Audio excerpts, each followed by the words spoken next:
இப்போ ஒரு ஓட்டப்பந்தயம் ஸ்கூலில் பிற இடங்களில் வந்து ஓட்டப்பந்தயம் வைக்கிறாங்க, எல்லாரும் ஓடுறாங்க. ஆனால் பந்தய பொருளை பெறுகிறவன் ஒருத்தன் தானே. First prize, second prize, third prize அப்படி வச்சுருக்குறாங்க. ஆனால் மொதல் ப்ரைஸ் வின் பண்ணுறது ஒருத்தன் தான் வின் பண்ண முடியும். ஏன் அப்படின்னா, ஓடுகிற எல்லாரும் ஓடும் பொழுது அந்த பக்கம் இந்த பக்கம் எங்கேயுமே நம்ம பார்க்காம, அங்கே விழுகிற சத்தம், இங்கே விழுகிற சத்தம், அங்கே பார்க்குறது இங்கே பார்க்குறது, எங்கேயுமே நம்ம கவனம் சிதறாதபடிக்கு அந்த லெக்கை நோக்கி ஓடும் பொழுது தான் என்ன செய்ய முடியும், வின் பண்ணி அந்த பரிசை பெற முடியும்.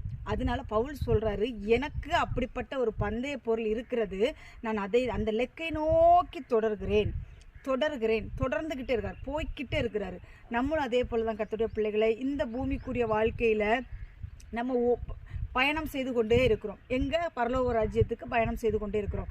அந்த நேரங்களில் இந்த காது வழியாக பலவிதமான காரியங்கள் கேட்கும், இந்த காது வழியாக பலவிதமான காரியங்கள் கேட்கும். கண்களின் மூலமாக இச்சைகளை பார்க்கக்கூடிய சூழ்நிலைகள் வரும். நாவினால் கெட்ட வார்த்தைகளை பேசக்கூடிய சூழ்நிலைகள் வரும்.